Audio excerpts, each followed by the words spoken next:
ہمارا اپنا روزہ، آپ کو پتہ ہے روزہ آپ بھوکے پیاسے رہتے ہیں، لیکن اس کے باوجود جب اجتماعی طور پر کہیں افطار ہو رہی ہو، مسجدوں میں جاؤ یا کہیں ایسی جگہوں پر جا کر افطار کرو جہاں دوسرے لوگ بھی ہوں، تمہارے افطار تو کرنا ہی ہے، لیکن اپنے ہاتھ سے اٹھا کر اپنے ایک بھائی کو کھجور بھی دے دیا، اس کے روزے کے برابر بھی آپ کو ثواب ہے۔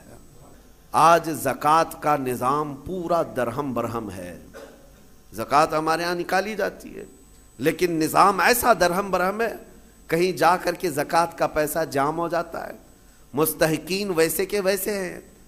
ہمارے مسجدوں کے باہر مانگنے والوں کی تعداد سال بھر میں کبھی کم نہیں ہوتی، یا کچھ لوگ اگر پیشہ ور مانگتے ہیں تو انہیں روکنا چاہیے۔ میں یہ نہیں کہتا کہ وہ صرف اور صرف غریب مستحقی ہیں، ہو سکتا ہے کچھ لوگ پیشہ بنا لیے ہوں مانگنے کو، لیکن مسلمانوں کو ان تمام چیزوں کو روکنا چاہیے۔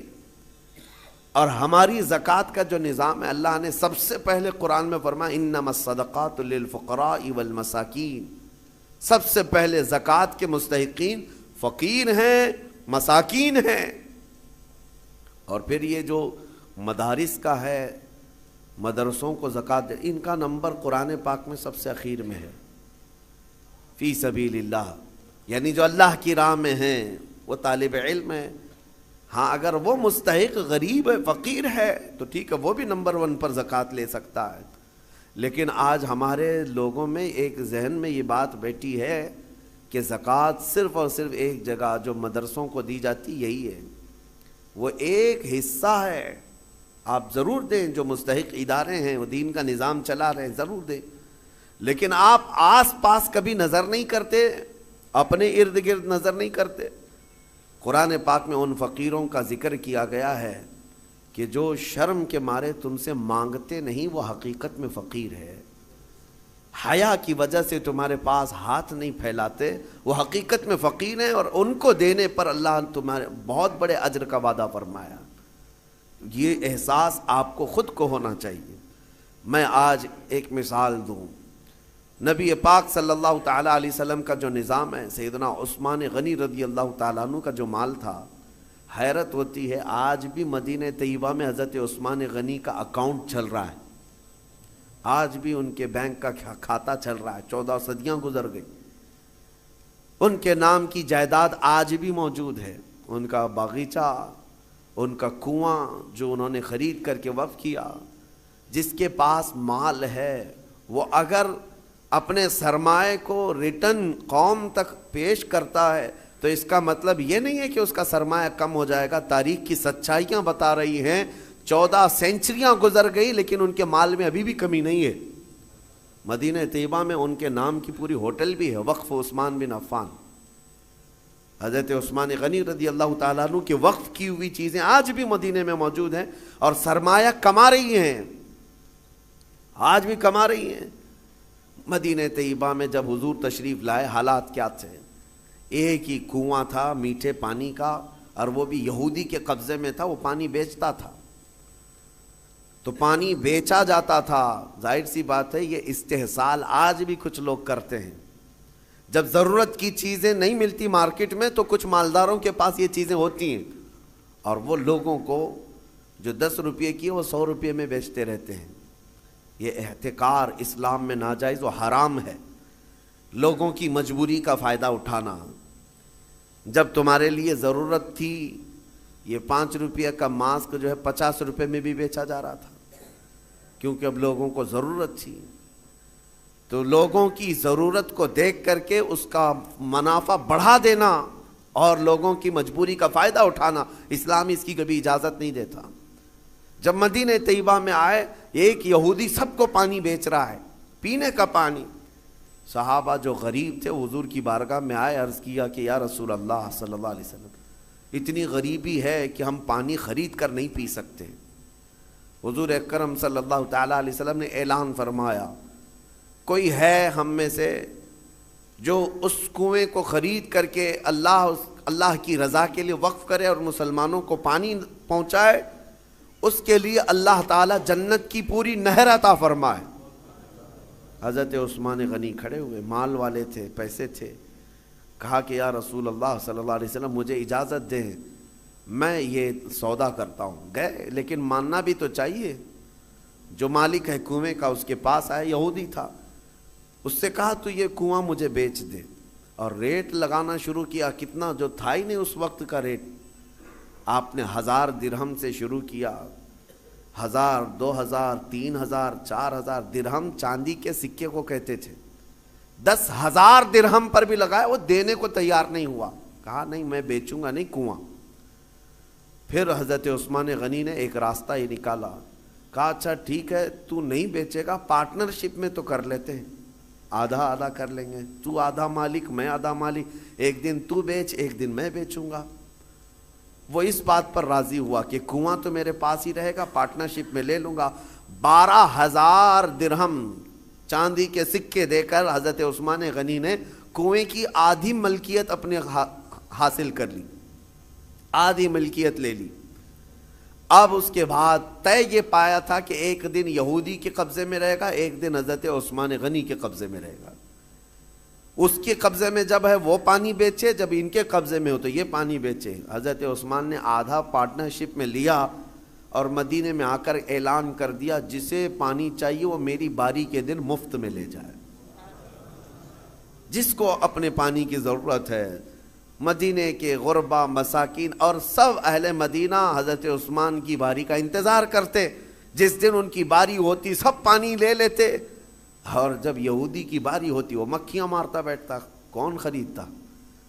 جب پانی مفت میں تقسیم ہو رہا ہو تو پیسے دے کر اس سے کون لیتا؟ تو اس نے جو سودا کیا تھا پھر وہ کہنے لگا کہ میں تو گھاٹے کا سودا کر لیا. عثمان چالاکی کر گیا, یہودی کہتا رہا, اور اس کے بعد کئی دن تک اس کے کنویں پر کوئی خریدار نہیں آتا. تو اب حضرت عثمان کے پاس وہ آیا اور کہا باقی آدھا بھی خرید لو, آدھے کی جو پارٹنرشپ چلا رہے ہو باقی آدھا بھی تم خرید لو. حضرت عثمان غنی اس وقت کہتے ہیں اب مجھے خریدنا نہیں ہے, پارٹنرشپ پہ ہی چلیں گے, آدھے آدھے پر ہی چلیں گے. پھر حالات یہاں آئے کہ بہت اونے پونے اس یہودی کو چند سکوں پر, چند درہموں پر اپنا پورا کنواں دے کر جانا پڑا. حضرت عثمان غنی نے بہت مختصر سی دولت سے باقی کا کنواں خرید لیا, اور اس کے بعد بارگاہ رسالت مآب صلی اللہ علیہ وسلم میں حاضر ہوئے. عرض کرتے ہیں یا رسول اللہ صلی اللہ علیہ وسلم, اس کنویں کی ملکیت مجھے پوری کی پوری حاصل ہو گئی. میں آپ کو گواہ بنا کر عرض کرتا ہوں میں اس کنویں کی ملکیت سے دستبردار ہوتا ہوں. آج سے یہ کنواں صرف اور صرف اللہ کے نام پر وقف ہو گیا. جسے پانی چاہیے وہ کنواں آج بھی 1400 سال کے بعد پانی دے رہا ہے, مدینے میں آج بھی موجود ہے. پورے مدینے کو پانی پلایا. مدینے والے جب تک رہے پانی پیتے رہے. پورے خلفائے راشدین کا دور گزرا, صحابہ تابعین کا دور گزرا, نہ جانے کتنے بادشاہوں کا دور گزرا, وہ کنواں اسی طرح موجود ہے. آج کے دور میں بھی جا کر کے دیکھیں, پورا ایک محلہ ہے بیر عثمان نام سے مدینے میں. بیر عثمان کا مطلب ہوتا ہے عثمان کا کنواں, پورے محلے کا نام ہے. یہ میں آپ کو یہ کہنا چاہتا ہوں, اللہ نے اگر آپ کے پاس کوئی چیز دولت عطا کی, نعمت عطا کی, اس کو اگر مخلوق خدا پر ریٹرن کرتے ہو ختم نہیں ہوتا, مولا ہمیشہ کے لیے قائم فرما دیتا ہے. اور قرآن میں وَأَمَّا مَا يَنْفَعُ النَّاسَ فَيَمْكُثُ فِي الْأَرْضِ, جو لوگوں کو نفع دیتا ہے وہ زمین میں ہمیشہ برقرار رہتا ہے. لوگوں کو نفع دیتا ہے وہ زمین میں برقرار رہ جاتا ہے. آج کے اس ظالمانہ نظام کے خلاف میں بات کروں گا. اقوام متحدہ UN کی رپورٹ کے اعتبار سے, ابھی پچھلے سال کی بات کر رہا ہوں, 2022 میں تقریباً 53 کنٹریز ایسی ہیں جس میں 11.5 کروڑ لوگ صرف بھوک کی وجہ سے مرے ہیں. 11.5 کروڑ لوگ بھوک مری. یہ دنیا کا اتنا بڑا وہ ہے. میں پوچھنا چاہتا ہوں, یہ رپورٹ نکالنے والے وہ بڑا ادارہ ہے, اقوام متحدہ UN, جن کے پاس بڑے بڑے کنٹریوں کے بادشاہ آ کر بیٹھتے ہیں میٹنگوں کے لیے, تو رپورٹ نکالنے والوں کو کیا یہ شرم نہیں آتی کہ افریقہ کے غریب بچوں کی تصویریں چھاپ دیتے ہو؟ عربوں کی سونے کی کرسی کو کبھی کیوں نہیں لا کر کے پوچھتے کہ تمہارا ایک لقمہ ان کی زندگی بناتا ہے؟ کیوں نہیں پوچھا جاتا؟ دنیا میں یہ نظام نہیں ہے. دنیا آج مالداری کے حصول میں اور کمپٹیشن میں اتنی آگے بڑھ رہی ہے، ہر کوئی مال میں کمپٹیشن کرنا چاہ رہا ہے۔ آج عربوں کی حالت بھی دیکھیں آپ جا کر، وہ اونچی بلڈنگیں بنانے میں ایک دوسرے کی دوڑ میں لگے ہوئے ہیں۔ کسی کو 150 منزلے کی بنانی ہے، کسی کو 200 منزلے کی بنانی ہے، اور ایسے ایسے پروجیکٹ پلان لوگوں کے درمیان متعارف کرانا چاہتے ہیں۔ سعودی بھی دوڑنے لگ گیا، قطر بھی دوڑ رہا ہے، یو اے ای بھی دوڑ رہا ہے۔ مال کی ریل پیل اتنی ہے، لیکن ان کے قریب میں یمن کے 50 لاکھ لوگ بے گھر ہیں، سیریا کے، شام کے، عراق کے، فلسطین کے بچے کھانا تو دور، بیماری میں دوا کی ایک گولی انہیں میسر نہیں ہے۔ وہ چھوٹی چھوٹی بیماریوں میں دم توڑ جاتے ہیں، مر جاتے ہیں۔ ہے تو امت مصطفیٰ، ان مالداروں سے سوال ضرور ہوگا، ضرور ہوگا۔ ان کے بغل میں، بلکہ ان کے سائے میں وہ تمام قومیں ہیں جو چیخ رہی ہیں، لیکن کسی کی چیخ ان کے کانوں تک نہیں آتی۔ آپ جا کر کے دیکھیں، کھانا ان کے کھانے کا طریقہ یہ ہے کہ 2-4 ہاتھ بڑے برتن پر رکھ کر کے عرب اس کو فیشن سمجھتے ہیں، باقی پورا کھانا گٹر میں پھینک دیا جائے، پورا کا پورا بکرا بنایا جائے، 2-3 چمچ اس میں سے گوشت نکال کر کے باقی پھینک دیا جائے۔ یہ ہم نے اپنی آنکھوں سے دیکھا ہے، 1-2 نہیں، کئی کنٹل کی تعداد میں کھانا اس طرح پھینک کر کے بہا دیا جاتا ہے۔ اور ایک طرف ایک بریڈ کے لیے، ایک روٹی کے لیے سیریا میں بچے دھوپ میں دن بھر قطار لگا کر کھڑے ہوتے ہیں۔ کوئی ریلیف بانٹنے والی تنظیم آتی ہے، اور جو لوگوں سے چندہ کر کے وہاں جا کر کے لوگوں کو خیرات کرنے والی کوئی تنظیم آتی ہے، ایک گاڑی آتی ہے تو بچے ایسے جھپٹ پڑتے ہیں جیسے چیل جھپٹتی ہے۔ ہمارے ساتھ ہوا ہے، ہم بس لے کر کے عراق میں جائیں تو بس کا دروازہ کھولنا مشکل ہوتا ہے، بچے اس طرح سے پورے دروازے کو لٹک جاتے ہیں۔ اکثر تو ہمیں یہ ڈر لگتا تھا کہ کوئی بچہ ٹائر کے نیچے نہ آ جائے۔ ڈرائیور سے ہم بار بار کہتے بھی تھے کہ اتنے بچے ہیں، ایک بار بس کسی محلے میں چلی جائے تو 100-150 بچے 5 سال سے 7 سال کی عمر کے، دیکھو تو ان کے چہرے گلابی رنگت خوبصورت ہیں، لیکن الجھے بال، پھٹے کپڑے، اور ہمارے کپڑوں سے لپٹ جائیں، اور بانٹنے والا تھک جاتا ہے۔ مجھے یاد ہے 11ویں شریف کے موقع پر بکرے ذبح کر کے ہم نے اپنا نہیں پکایا، ان غربا اور مساکین کے جو ریفیوجی کیمپ تھے اس میں لے کر کے گئے۔ ایک ایک گوشت کا ٹکڑا 1/4 کلو کا ہوتا تھا، 1/4 کلو کا گوشت کا ٹکڑا ایک ایک کو تقسیم کیا جا رہا ہے۔ بچے اس طرح سے جھپٹ کر کے لیتے، اور میں نے دیکھا ہماری آنکھیں بھیگ گئی تھیں۔ وہ جب گوشت کا ٹکڑا لے کر اپنی جھوپڑی میں جا رہے تھے تو چوم چوم کر کے آنکھوں کو لگا رہے ہیں، اور پکار پکار کر کے اپنی اماں سے کہہ رہے ہیں کہ گوشت آ گیا گھر میں، گوشت آ گیا گھر میں۔ یہ کیفیت ان ممالک کی میں بتا رہا ہوں جہاں امت مصطفیٰ آباد ہے۔ میرے عزیزو، یہ درد اس لیے کہہ رہا ہوں، ایک طرف سرمایہ دارانہ نظام ہے، عربوں کی پیسوں کی ریل پیل دیکھو، ان کو سونے کی کرسیاں بنانا ہے، سونے کی کموڈ بنانا ہے، ان کو لگژری گاڑیوں کا کلیکشن جمع کرنا ہے، اور کوئی امریکہ اور سپر پاور کنٹری کا کوئی بادشاہ آئے، کوئی بڑا لیڈر آئے تو اس کو سونے کی زنجیروں سے اور اس کو گفٹ سے بھر دینا ہے، لیکن ایک غریب کو 2 لقمے کھلانے کی ان کے اندر توفیق نہیں۔ یہ سارا مسئلہ صرف توفیق الہی سے ہے۔ اسی لیے رمضان المبارکہ میں ان لوگوں کا احساس کرو۔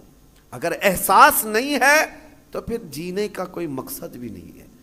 احساس ہی سب سے بڑے ایمان کی طرف لے جاتا ہے۔ آپ کو یہ احساس ہونا چاہیے۔ میرے آقا صلی اللہ تعالیٰ علیہ وسلم نے حدیث میں فرمایا، من لم یہتم بامرنا فلیس منا، جو اس حال میں صبح کیا کہ میری امت کے بارے میں کچھ نہیں سوچا، وہ میری امت میں سے نہیں ہے، میری امت میں سے نہیں ہے۔ آج آپ تمام حضرات سے بھی میں یہی کہوں گا، تمہارا اپنا روزہ، آپ کو پتہ ہے روزہ آپ بھوکے پیاسے رہتے ہیں، لیکن اس کے باوجود جب اجتماعی طور پر کہیں افطار ہو رہی ہو، مسجدوں میں جاؤ یا کہیں ایسی جگہوں پر جا کر افطار کرو جہاں دوسرے لوگ بھی ہوں، تمہارے افطار تو کرنا ہی ہے، لیکن اپنے ہاتھ سے اٹھا کر اپنے ایک بھائی کو کھجور بھی دے دیا اس کے روزے کے برابر بھی آپ کو ثواب ہے۔ اللہ تبارک و تعالیٰ نے یہ نظام تمہارے لیے رکھا ہے۔ صحابہ اکرام فرماتے ہیں ایک وقت وہ تھا رمضان کے روزے کی افطاری کا وقت قریب تھا، 70 صحابہ جو اصحاب صفہ میں ہیں نبی پاک کے حجرے کے باہر بیٹھے رہتے تھے۔ ایک دودھ کا پیالہ آیا ہے، چند کھجوریں آئی ہیں اور سب دسترخوان پہ ہیں، اور افطار کے لیے چند ہی لمحے باقی رہ گئے۔ نبی پاک صلی اللہ علیہ وسلم نے اپنے حجرے میں اندر دیکھا، حضرت عائشہ سے کہا کہ عائشہ باہر نظر کرو، کوئی باقی تو نہیں رہ گیا، کوئی مسافر، کوئی اجنبی تو نہیں ہے۔ حضرت عائشہ کہتی ہیں وہ کھڑکی سے اندر سے جھانک کر دیکھتی ہیں، جنت البقیع قبرستان حضور کے حجرے سے تھوڑی دور پہ ہے، ایک درخت تھا غرقد کا، اس درخت کے نیچے کوئی ایک مسافر آیا ہے اور الجھے ہوئے بال ہیں، کہیں لمبے سفر سے آیا، وہ اپنی سواری کو باندھ رہا ہے۔ حضرت عائشہ نے کہا یا رسول اللہ صلی اللہ علیہ وسلم، کوئی دور کا مسافر لگتا ہے اور غرقد کے نیچے کھڑا ہے، افطار کرنے کے لیے میرے آقا بیٹھے، چند لمحے باقی رہ گئے تھے۔ صحابہ کہتے ہیں حضور دسترخوان چھوڑ کر اٹھ گئے، میرے آقا دسترخوان چھوڑ کر اٹھ گئے اور چل کر کے گئے، اور جب اس کے پاس گئے تو اس سے پوچھا کہاں سے آئے، وہ بڑا لمبا سفر کر کے آیا تھا، اور حضور اکرم صلی اللہ تعالیٰ علیہ وسلم نے اس سے پوچھا کہ یہاں آنے کا مقصد کیا ہے۔ آنے والے نے کہا میں محمد صلی اللہ علیہ وسلم سے ملاقات کے لیے آیا ہوں، میں انہیں دیکھنے آیا ہوں۔ حضور نے ہاتھ پکڑ کر طلب کیا کہ چلو ہمارے ساتھ، اور حضور اکرم صلی اللہ تعالیٰ علیہ وسلم لا کر کے اس کو دسترخوان پر بٹھائے، اور جب دسترخوان پر بیٹھا ایک دودھ کا پیالہ تھا، حضور نے پیش کیا، وہ آیا ہوا مسافر پورا دودھ پی گیا۔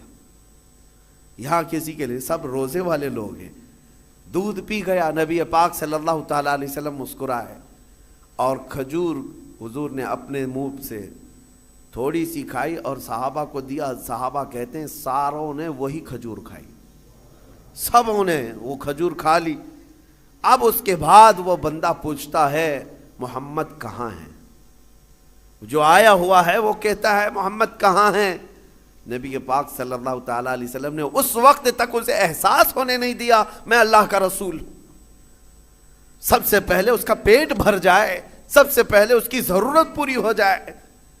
پھر صحابہ نے کہا تیرا ہاتھ جس نے تھاما تھا وہی اللہ کا رسول ہے، وہی محمد عربی صلی اللہ تعالیٰ علیہ وسلم ہے۔ اے احساس ہے میرے عزیزو، آج اللہ تعالیٰ نے کوئی چیز تمہارے پاس دی ہے تو ذخیرہ اندوزی کے جرم میں کبھی مبتلا مت ہونا۔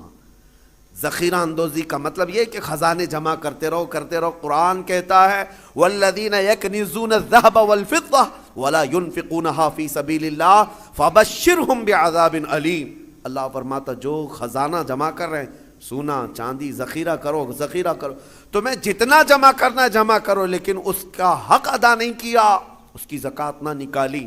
اللہ فرماتا ہے اے حبیب ان لوگوں کو بشارت دے دیں دردناک عذاب کی، یوم یحمى علیہا فی نار جہنم فتکوی بہا جباہہم وجنوبہم وظہورہم ھذا ما کنزتم لانفسکم فذوقوا ما کنتم تکنزون۔ قیامت کے دن اللہ فرما رہا ہے اس دن آگ تپائی جائے گی جہنم کی، اور پھر یہ جو لوگ ذخیرہ اندوزی میں ملوث تھے ان کی پیشانیوں کو داغا جائے گا، ان کی پیٹھ کو داغا جائے گا، ان کے دونوں بازوؤں کو داغا جائے گا، اور پھر ان سے کہا جائے گا چکھو یہ تمہارا وہی مال ہے جس کو تم جمع کر کے سانپ کی طرح بیٹھے رہتے تھے۔ اگر اللہ نے دیا خوب جمع کرو خوب حاصل کرو، لیکن اس کا حق بھی ادا کرو، اس کا حق